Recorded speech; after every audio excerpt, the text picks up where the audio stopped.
We all pod down here.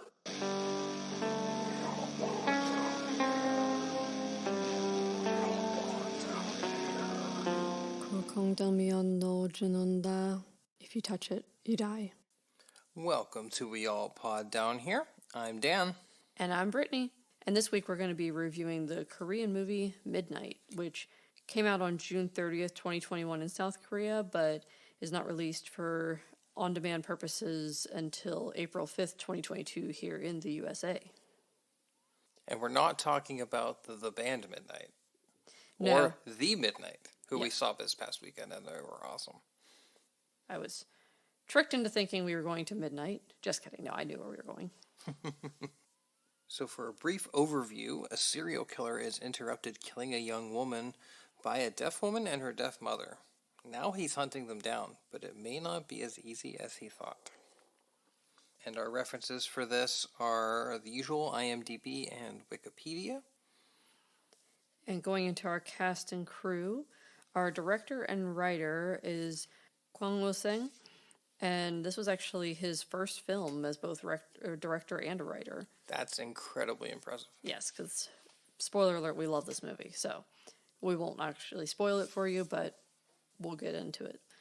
And for our cast and crew, we have Toshe, played by Wee Hang-jung, and you may know him from Konjiham Haunted Asylum as well as Squid Game. He was the cop in Squid Game. Very versatile actor. Yes, he is. And then we have Kim Kae-young-mi, who is played by Jin Kae-woo, and then Jeon Tae-ke, which is played by Park Ho-fong, So Jung, played by Kim Hee-young, and last but certainly not least, we have Kae-young-mi's mother, who is played by Kei Hae-young. And I really hope I pronounced this right. If I did not, I'm terribly sorry. All right, so with that, I say let's go ahead and get into our spoiler-free review. I'm going to kind of keep this short because it'd be easy to spoil this. Yeah, because this is literally just coming out.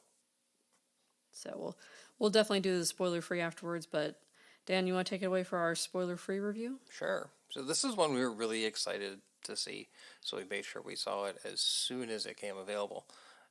And anyone who's listened to our podcast before knows our affinity for Korean film, because quite frankly, Korean film has been making some of the most wonderful movies in general for a long time now. But they've been, especially within the last 5 to 10 years, they've been really stepping it up. Mm-hmm.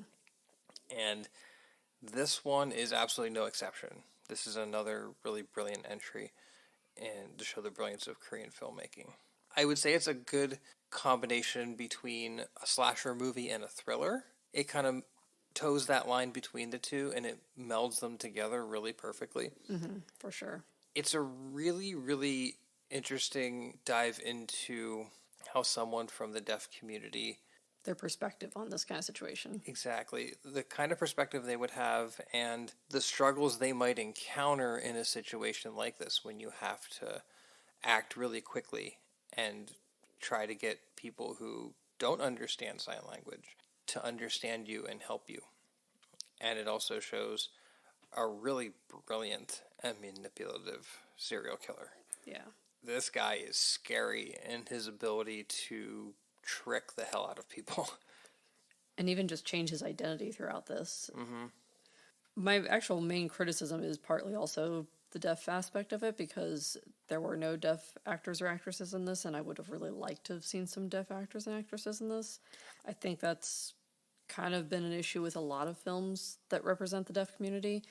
That said, the actors in it did great, but it reminds me of a similar situation with Hush, where you had a home invasion situation with a guy that realizes that she's deaf, but completely missing a lot of things. And there's things that I feel like they could have done differently. Like there's a part in that because I know you haven't seen it yet, I won't spoil it for you, but there's a part where someone's banging on the glass and she does not see it or hear it or whatsoever, which obviously she wouldn't hear it, but every deaf person will tell you, even just the vibration of that, you would feel that, because when you're deaf, you start to pick up on things that maybe other people wouldn't pick up on because they would pick up on it from hearing.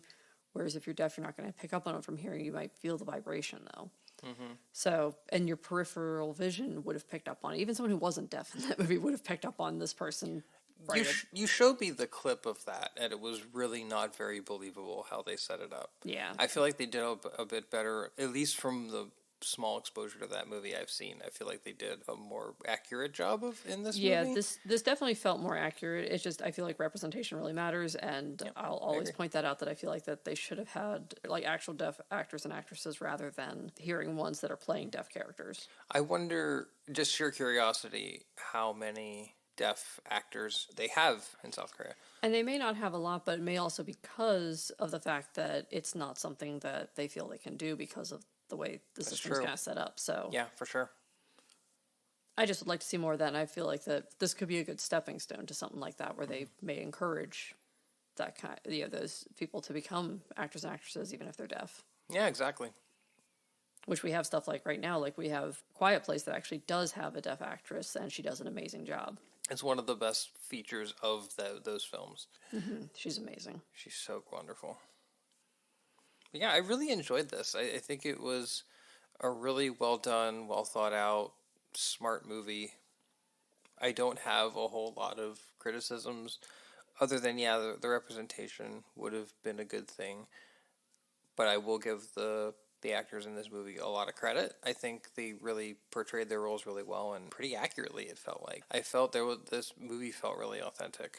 And the scary bit is kind of the randomness of how one can become a potential victim of a serial killer. Oh, for sure. It's not necessarily they're targeting someone specific. You just are kind of in the wrong place at the wrong time. Mm-hmm. Absolutely. And this serial killer is like that. He's just a very opportunistic guy. Doesn't seem to have much of like a preference. You see, and this isn't really spoiling anything, so it's like within the first couple of minutes, you'll see that in his vehicle you have a man he's killed, and then he kills a woman. So you have right there, it's not like he's going after women because they wronged him. Like, not that that's a valid reason for killing women, but that's the kind of reason a lot of serial killers like that would cite. Yeah, some sort of odd emotional response that manifested into something really scary. This guy seemed like he just was having fun, and that was that. Yeah, like he felt like I can do this and I'm smart enough to get away with it. Yeah. Like an arrogance. Mm-hmm. And we'll get into that more details about that as we go along, but I think we both want to talk a little bit about the music because, oh man, like even the commercial for this, when we watched the trailer, the music is just so like gripping. Yeah. And they escalate the music in points of tension, not in the kind of hokey way that you see in some movies, but really, really well thought out dramatically. It adds to the tension so much. It ratchets things up when it needs to, slows things down when it needs to. I think the score was brilliant and one of my favorite parts of this movie. Yeah, and I like that there's parts where when it's in her perspective, it almost goes dead silent. There is a little bit of music in there. That's one of my only other criticisms. I would have liked it to have been dead silent. They do have it what it sounds like her heartbeat, though. Mm-hmm. That I like because it makes you feel like that even though she's deaf, she could feel her heartbeat in that kind of moment of fear. Yeah, exactly. And that I liked, but there was a slight bit of music with it, and that, again, very mild criticism, but that's something I would have taken out. If I were the one directing this, I would have had it just be just the heartbeat during her parts and be dead silent just to show the drastic difference of what's going on. Yeah, for sure. Because her perspective would be just that. Like, you might feel something internally. Mm-hmm. And that's really it. Yeah. And the music itself, that was so good. Like, it wasn't even just the fact that they made it, like, loud and tense. It was just, like, catchy. Like, it had just, like, such a good beat to it. Yeah, it was very poignant, and it was an earworm for sure. Like, this is the kind of stuff I would listen to on its own, on a soundtrack. Yeah, for sure. And it actually isn't too, despite being kind of slashery because you got a serial killer running around, it felt like it wasn't as gory as you'd expect something like that to be. Yeah, gore level isn't super high. I think a lot of it is the tension of everything. The tension is very psychological. Yeah. It's a very smart approach. And again, I love psychological films. I love psychological horror, psychological thrillers. Same. Something that messes with your brain a little bit. And you see just how manipulative this killer is, and how he's able to weave all these people around his finger, and a lot of cat and mouse kind of stuff. So like, yeah, very much so. he's trying to catch them and the couple of the characters, and it's just the setup is really good, the execution's good, takes in a lot of different factors, and it makes you think a lot about like, this is a deaf person that at times that he's chasing, and certain things how they might react, like opening a door makes a sound, and it's just there's little things all over the place that really add to a lot of depth and make this movie unique. Yeah, for sure. And there was also a good amount, I felt like, of like comic relief when you needed it. Yeah, there was a couple moments. Yeah, like we'll go into more in the spoiler part of it, but it's one of those that I always like when you can have just a little bit of comic relief, like not enough to like make this a comedy in any way, shape, or form, but just a little bit of chuckle like during the tense situation that you can get here and there. Also throws you a little bit off the scent. Yeah, to a degree. for sure. Kind of takes you out of the fear for a moment, but throws you right back into it. It's toying with your emotions really intentionally, I think. I like that. Yeah, for sure. But with that, I mean, is there anything else you want to add before we get into our spoiler part of it? Before we get the spoiler territory, no, not particularly. Yeah, 'cause there's a lot I want to talk about, but I feel like all of it's very spoilerous. It's such a new movie, I don't want to spoil anything for anyone, so... This is one a lot of people haven't had an opportunity to see. No, but if you haven't seen it, I'd highly recommend seeing it. I'd also highly recommend turning this off and go seeing it, then finish this, because For sure. you don't want this spoiled. It has some twists and turns. Yeah, it's really good. Don't ruin this. And with that, spoiler alert. Spoiler alert. All right, into the spoilers. So I have to say to start, this killer is crafty as hell. Holy crap, this guy is so manipulative. Yeah, there was a lot of times that I'm basically like yelling at the TV. I'm like, no, it's him. Because he, at one point, would wear a mask. And this was filmed pre-COVID, so this wasn't even like a COVID-related thing.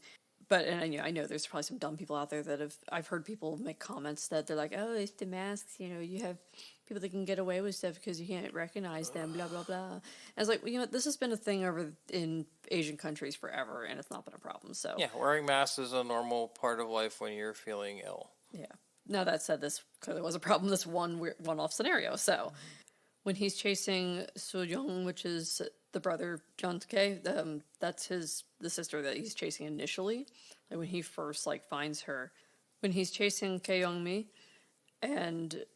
which Kae-young-mi is the deaf girl, and when he's chasing her, you see he has, the baseball cap and the mask on, but we've seen the very beginning when he opens up his van, you see that there's this whole fucking wardrobe there. Like, he's thought this out. This wasn't like a spur-of-the-moment thing. He essentially installed, a closet into his van. Yeah, and so now he's got, again, a red jacket on. He's got a ball cap. He's got a mask on.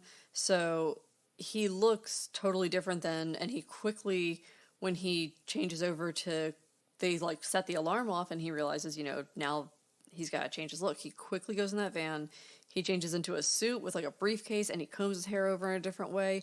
Doesn't even look like the same guy at all. Mm-hmm. And he comes over to them and he's just trying to help. And he doesn't have a mask anymore, so again, looks different. And it's also creepy, though. It's so fucking creepy how quickly he could change his look. Yeah, he's been prepping for this often. He must have been, gotten some help from Leslie Vernon, really. Yeah. 'Cause he's also got great cardio. Yeah, he chases a lot. He runs a lot. And this dude's cardio is top notch. I also noticed within his van, it looked like he had one of those little hanging closet organizer things from IKEA. Oh, did he? I didn't even see that. So it's like that guy was outfitted, man. I know, he was ready. And speaking of his closet, at the very beginning, there's that girl that he tries to get into his car and give her a ride. And she's walking away, and then he opens the door, and then you can just hear someone saying, someone help me. And she comes over, and she was on the phone a second ago, and I'll say that I understand you want to help someone, that's great, but oh my god, at least call someone, be on the phone, and be like, hey, I hear someone saying help me, if I disappear, here's where I am, kind of thing, so that at least someone could try to figure out what's going on. I'm going into this van, there's this guy. But when she goes in there and she sees the guy that's dead, or he appears to be dead, I don't know if he's truly dead, he's definitely dead later, but you see him just kind of slowly emerge from the from the clothes, and he's clearly being the one saying, help me. And all I could think of was Jurassic Park, but clever girl. Clever serial killer. I've got her. Interestingly, though, he's the, Oh, yes, that makes sense. He's the hunter. He's the raptor in this. For sure. Clever and scary. Yeah, very scary because he's able to manipulate so many people into believing he's someone completely different. Yeah. It's also when there's a weird van, don't approach it when the door's just open and someone's crying for help. Yeah. I'd probably at that point just call the police. Now, Yeah. granted, the cops in this movie were, like you said, while we were watching, these were just Keystone cops. They are the Keystone cops. They're running around like bumbling, probably like running into each other. They would leave, like they had them all in the police station when he's pretending to be the someone whose sister is missing. So he's pretending his sister is missing, who is the girl that he abducted, who was checking the van to see to try to help. So he's pretending his sister is the one missing, when in reality he's the one who abducted her. He's totally duped the police. Well, and he's so crafty because there's a point where you see they're in the elevator alone with this guy, and the mom can tell something's wrong. She keeps signing to her, being like, like, he keeps glancing at us. Something's wrong. Like, he was devastated earlier. Why does he seem fine now? And he walks up to them, like, slowly so they can read his lips, says, like, my sister's not missing. And you're like, oh, shit, he's going to kill them.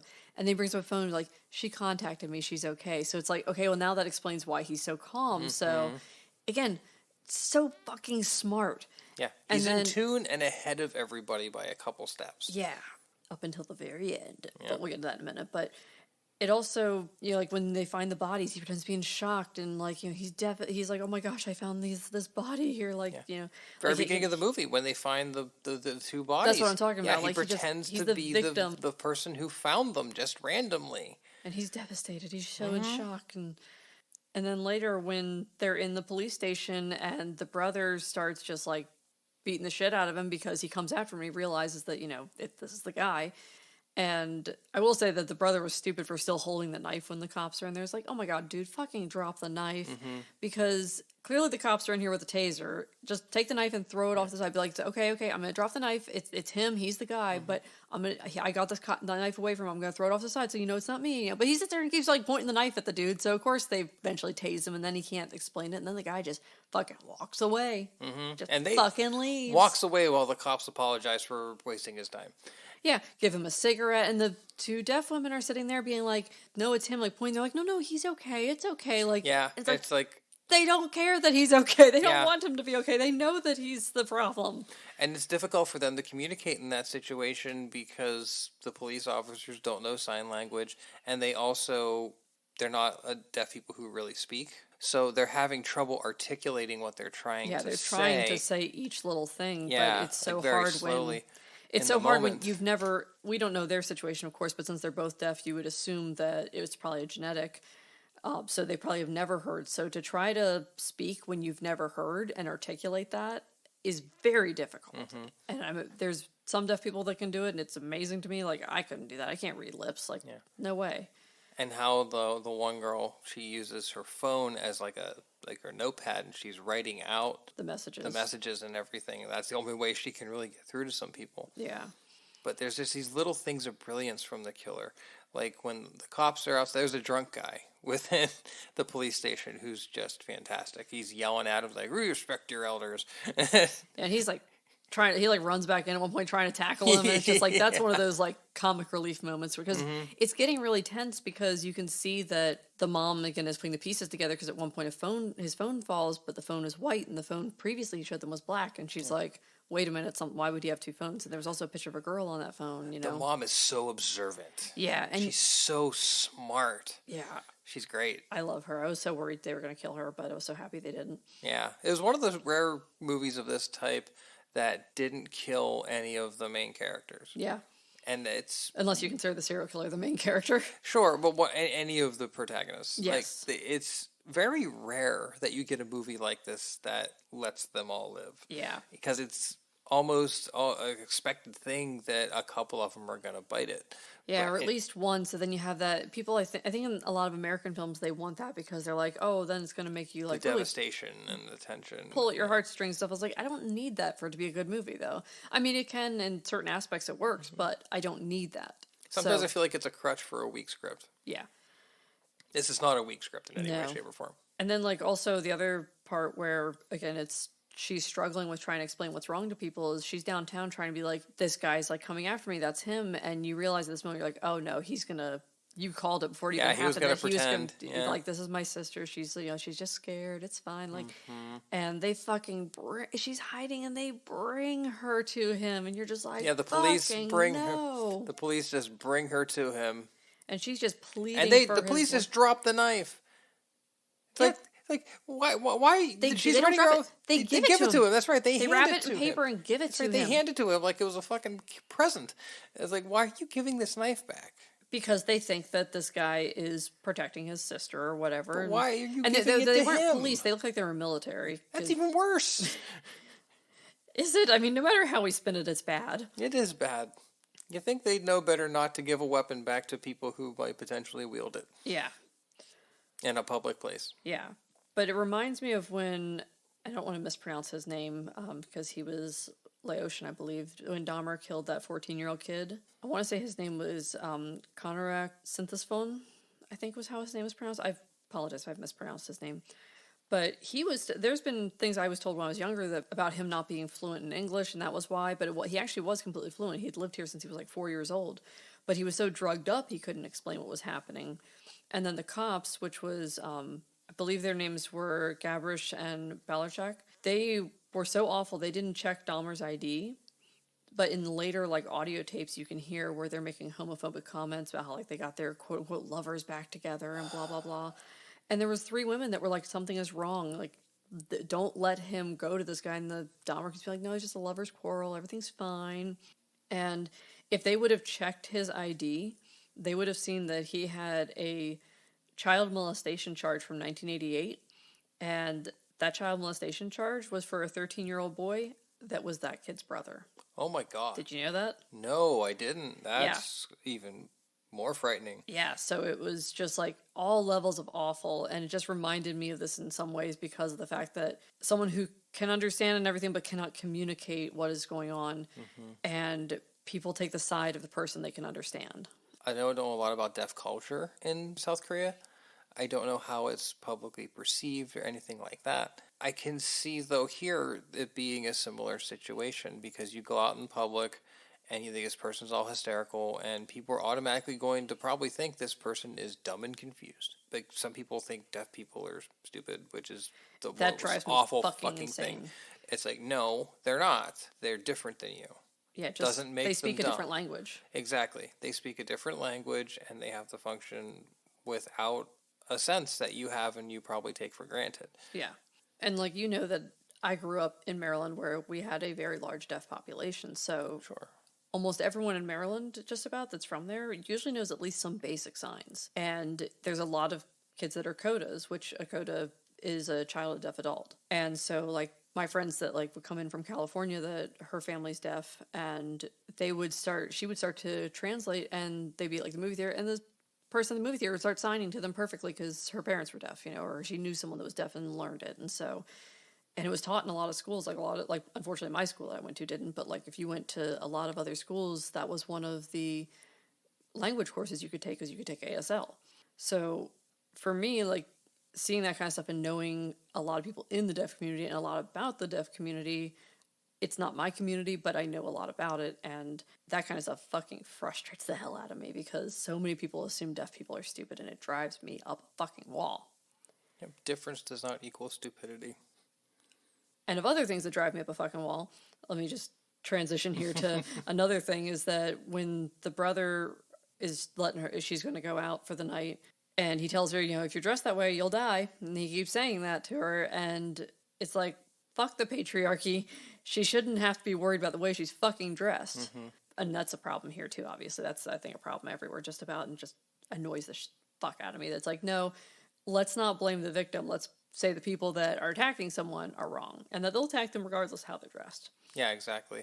Well, it's like women can't wear any kind of clothing that's revealing in any way, shape, or form because the pig of a guy just couldn't control themselves. Well, if you can't control yourselves, you're a piece of shit. Yeah.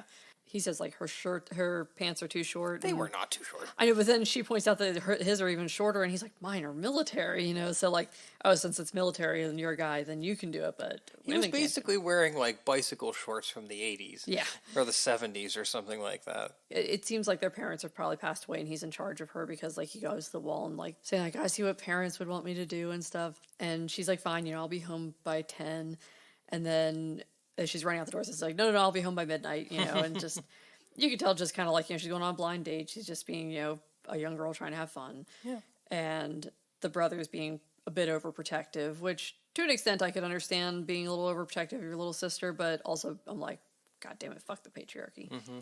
Then it kind of goes to prove that, like, yeah, he was kind of right in a way. That's the worst part. He shouldn't be right. Yeah. But the thing is, he wasn't right regardless of what she was dressed like. This guy was opportunistic. He almost went after the mom, which was, you know, an older woman dressed like, you know, very conservatively, you know, and just like a shawl and like, you know, full on pants and everything. And he still was going to go after her. And the only reason he didn't, because he was going to, and then he sees the girl go past. And what he decides is he sees, you know, this woman's deaf. If I go after her and she does yell, this girl's going to hear. But if I after this girl and she yells, the deaf woman's not going to hear. Smart. So opportunistic is the perfect word because this guy is very aware of his surroundings and is going to make the decision of what he can get away with. Yeah. And again, doesn't have a type. Some of them would just go after like particular women or whatever. They would just pick certain things like Ted Bundy would go after in general like brunette women. There's stuff like that. This dude was just like whoever is available for me at this moment. I think that makes it extra scary. He even said at one point near the end, one of you is going to die today. Yeah. Today, decide who, basically. Yeah. And it's like he didn't care who he got, just as long as he got somebody and to satisfy that rush he's after, it seems like. Jumping back to the deaf community, though, one thing I was going to point out also is when she's at her job and they take her out to dinner with, like, clients and stuff, and they're all sitting there kind of, like, saying some really awful things to her. Yeah, just and they're like, oh, she can't hear, it's fine, you know? Yeah, it's like acting like, again, the deaf person's an idiot. And that's so and they can say what they want because she can't hear, but she can read lips. Yeah, she can read lips. She was picking up bits and pieces of what they were saying, and she started signing to them. And I assume her employers knew some of what she was saying because they're like, "Oh, she's saying this," like because she's really like, "I'm going to put you in a coffin and shut the lid," you know. And that was one of the funny parts. So just like that was great. I loved like it's like, oh, it goes both ways, asshole. Like you don't have no idea what she's saying. You're all laughing and having fun, and this woman's sitting there being like, "I'm going to take your eyeballs and rub them all over the table." Mm-hmm. It's like George Costanza should have used her to read Gwen's lips. Yeah, right. He really should have. But alas. Yep. Gotta get our Seinfeld references in. Oh, yeah. Speaking of Seinfeld references, again, I love how this killer is able to change moods so much. He's so manic. He's all over the place. Like, he can just change on a dime. Like, again, like you mentioned with his wardrobe, his personality changes, everything. This guy is master of disguise. It kind of reminds me, like, if there was a serial killer in Seinfeld, it totally would be Kramer. Yeah. Because that guy can change his moods, his attitudes so quickly, like a snap of a finger. And he's all over the place. Yep. And then remember there was an episode where they had a potential serial killer out there and they're trying to come up with names for it. Oh, yeah. Instead of Son of Sam, he goes, Son of Dad. Son of Dad. That's right. I forgot that. So stupid. Mm-hmm.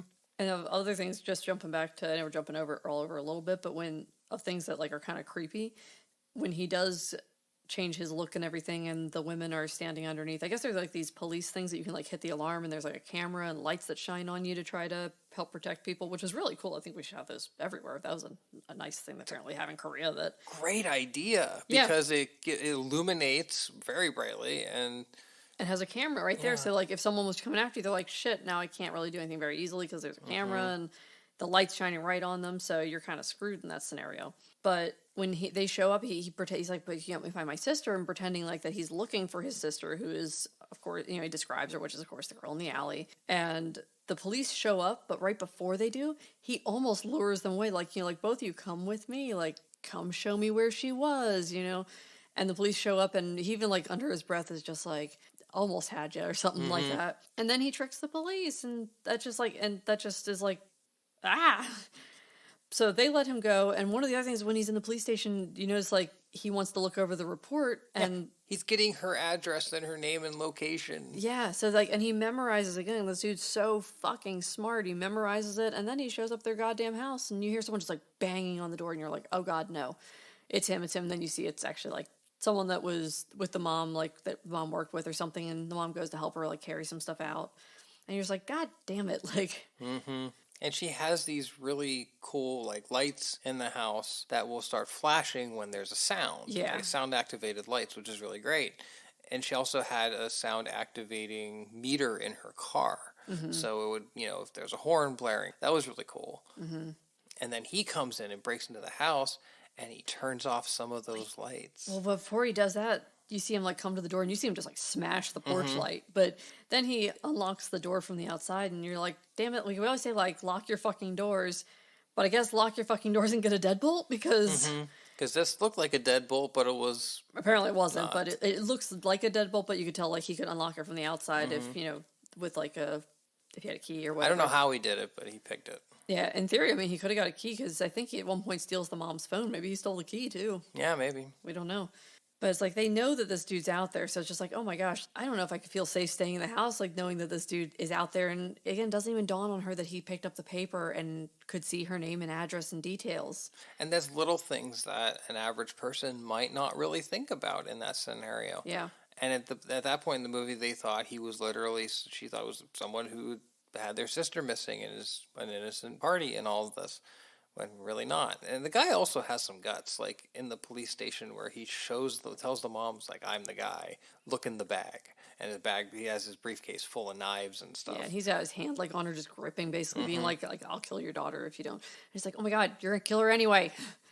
Don't trust this dude. That's the thing. He keeps doing things like that. Like he tells the brother at one point, he's like, basically like, I'll give you the address of where your sister is.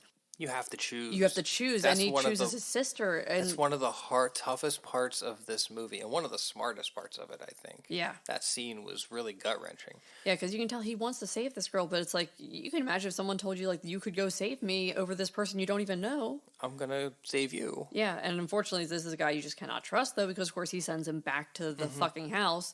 That's the thing. You can't trust this guy. You might want to think, like, well, is this guy legitimately going to help me save my sister or significant other or whoever? Or is he just going to bullshit me to get me out of there so he can kill this person and whoever I'm trying to save is... Yeah, because even, like, the girl had said that the sister had been stabbed. So, like, we know at this point that the sister is in bad shape. So, but backing up to the house with, like, the lights and everything... That's actually in a lot of people that are deaf, their house has something similar where like the doorbell is linked to the lights. So when you press the doorbell, the lights flash to let you know if someone's at the door. And same thing with like the phones, you can actually have where like the light flashes on the phone and stuff like that. And it's great with the way technology and stuff like that's come out to make things like this so much easier for folks like that.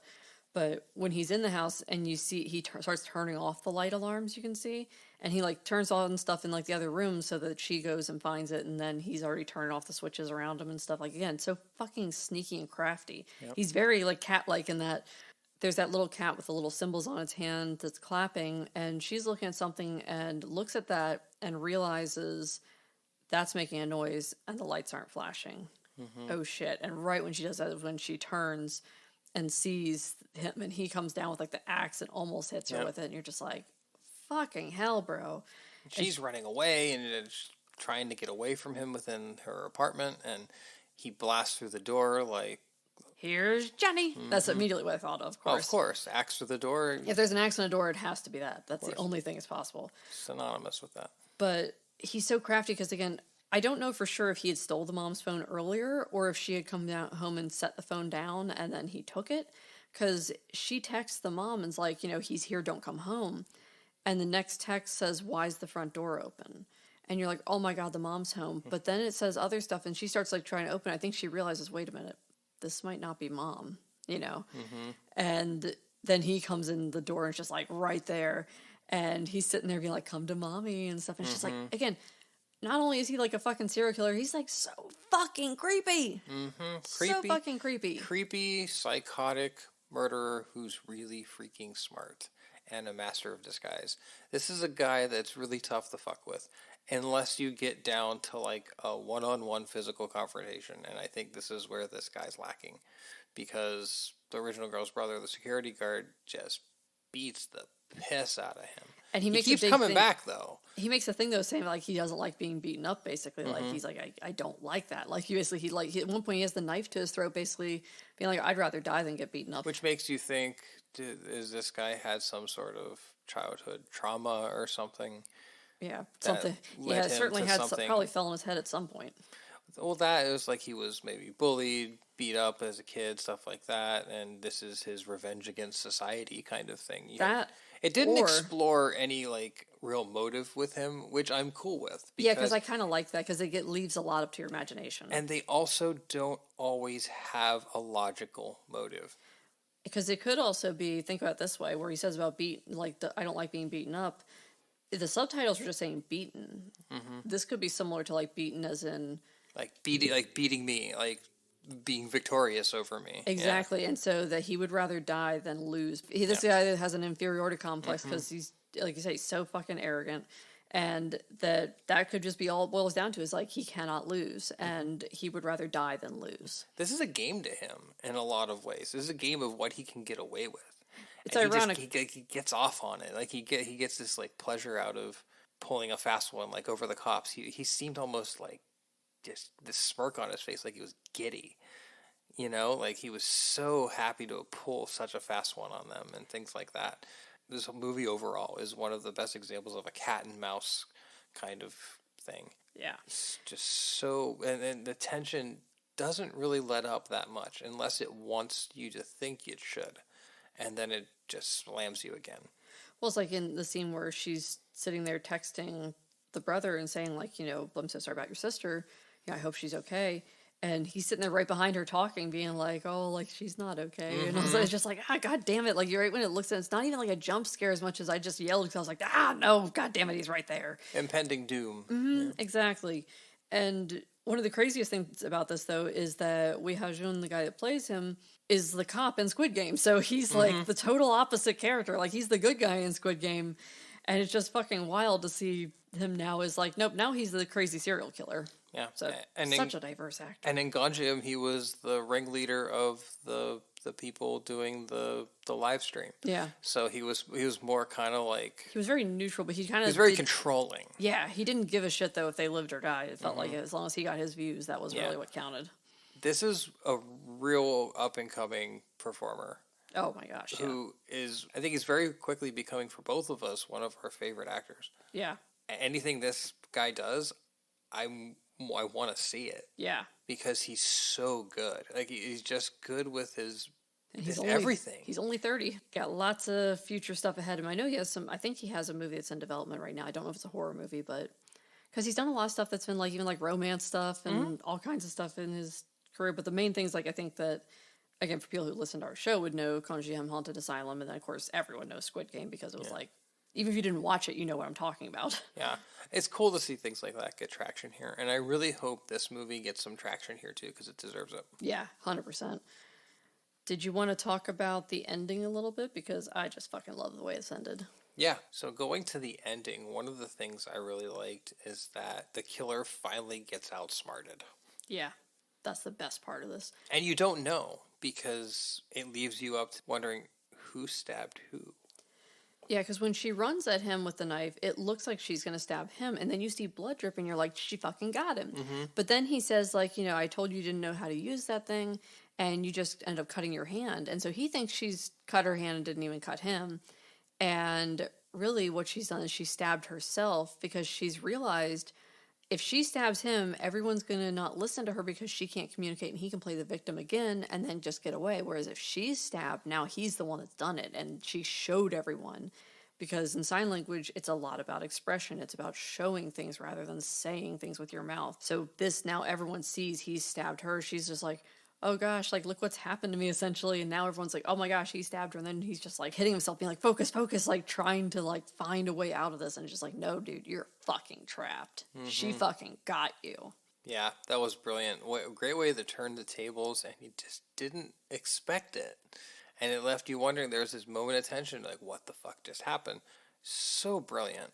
And then he just keeps, like, he's trying to rationalize, okay, there's still a way out of this. How do I do this? He's like talking to himself. I can do this. I can do that. What can I do for this? What am I going to do?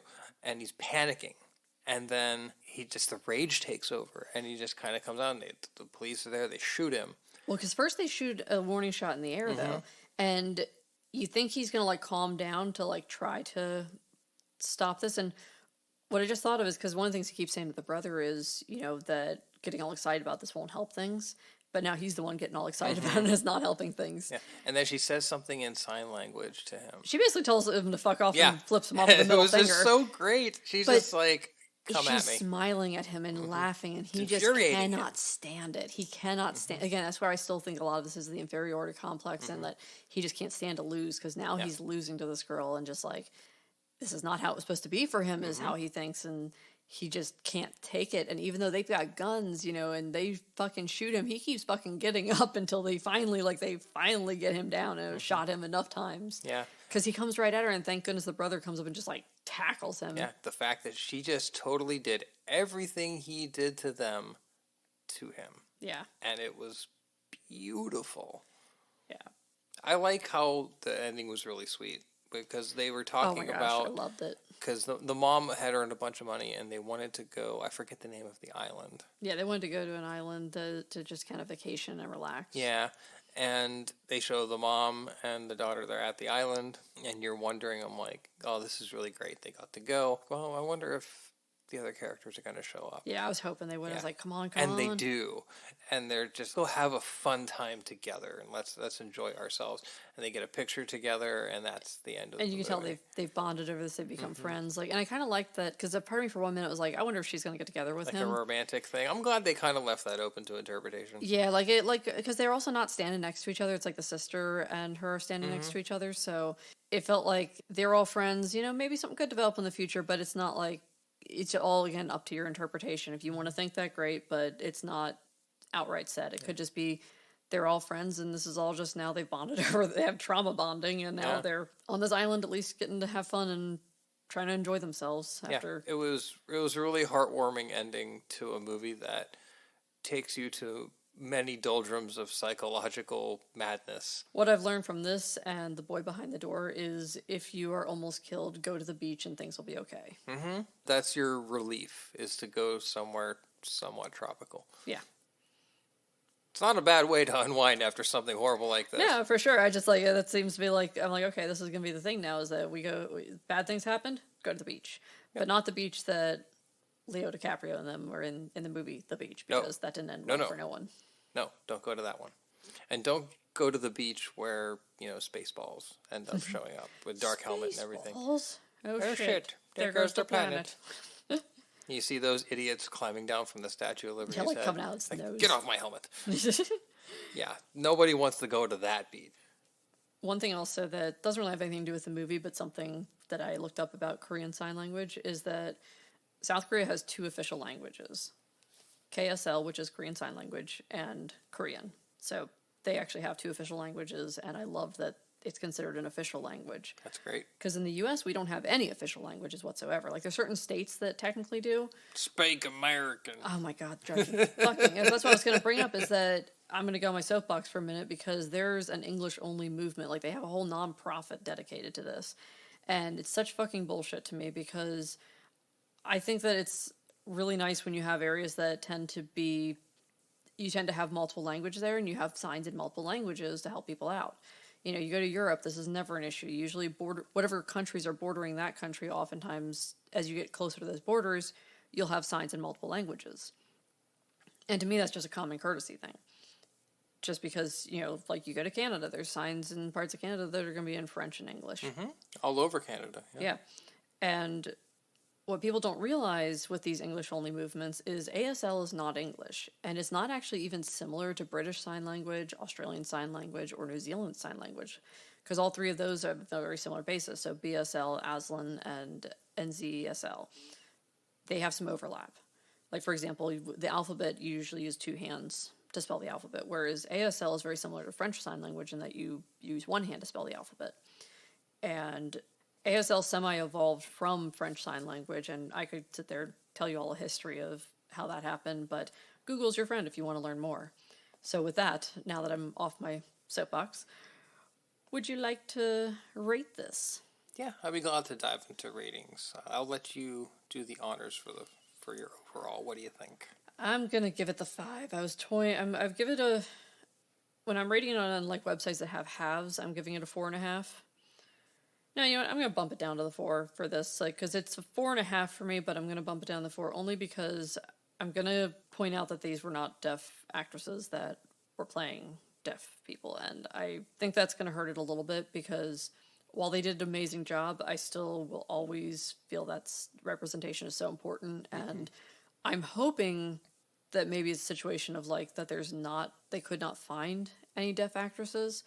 And so what they did instead was they decided to do a lot of representation of it so that way maybe it will encourage people to become, that are actresses and actors to become, even if they're deaf, to, participate in this and take this on as a career because they certainly can do it. They're more than capable. I like seeing representation of deaf people in general in film. And I think it's obviously better when you have a deaf person portraying those roles, but it's also great to just see those roles kind of exist in stories at all. You go back 10, 20 years, not having nearly as much of this kind of representation for deaf actors and with deaf roles in movies and stuff like that. So it's a situation I feel like is getting better, and I think this movie could be a really good catalyst for furthering that. For sure. For me, I'm going to give it a 4 as well. I debated on a 5. The movie's not totally perfect, but it's really close. Yeah, very close. And I think for a movie that's an amalgamation between like psychotic killer movie and a straight thriller, I haven't seen a movie quite like this. Yeah. At all. And I think it's a very unique movie and deserves to be praised for such. And it's a unique movie that pulls everything off almost flawlessly. There's little moments here and there that we've talked about. It's really close to a 5 for me, but I'm gonna go with a 4. Like, it would probably be a 4.5 for me too, but I'll go with a 4. It's brilliant. It's close to genre defining in a way because it's really much its own thing. I haven't seen a movie that melded these things quite like it did with the themes and the pacing and the story and the kind of movie it was. It's very unique. It's a thrill a minute. It's a real ride, and it's a real psychological kind of movie. Highest recommendations. How scary do you think this thing was? I'm giving it a 4 because while it's not scary to watch, the concept is very scary. The idea of a random person killing you has always been something that creeps me out. So the film itself, again, from a fear, like watching it, I'm not sitting there like unable to watch, like hiding behind the covers. This wasn't Kanjiam Haunted Asylum where I literally was like had a hard time watching because I was so scared. But the concept is so scary, and I think that's enough for it to get the 4. I think the randomness of that this can happen. There was a moment when Soo Young throws her high heels, and he says, "Touch it and you die." But if she ignored it, he would have left her completely alone. And it's just these little things of randomness that this guy was just an opportunistic killer. He didn't give a shit who he was going after, just as long as he got somebody and got away with it. And that's really frightening because you're in the wrong place, wrong time, and bad things can happen, and it's crazy. And I think the frightening thing about this, there's many moments in this movie where it's like, oh my God, he's right fucking there. And it's like, it's like in total internal screaming. The tension is just palpable in this movie. I am very tense, very frightened for the characters, and the overall concept of the randomness that this can be. So I'm going to give it a 4. It didn't frighten me to the point, like you said, where I can't watch it. There's some movies that get me scared to that point. This wasn't one of them, but the fear factor is definitely there for sure. So I think it's a solid 4 for me. Yeah, definitely. What are you going to give it for music? Music, it's a total 5. Same. Music's brilliant. Both on its own, the music is great, but the way they use the music and the way they use sound, and especially in a movie that portrays deaf characters, the lack of sound and the way they handled that was really good. Just everything about the sound design is a giant part of this movie. And I think any movie, when you have a deaf character, the sound, or like you said, the lack of it, is going to be really important. And the way you design it could make or break your movie. And I really think that it did everything right. It enhanced the heck out of this movie. And alone, the soundtrack's great.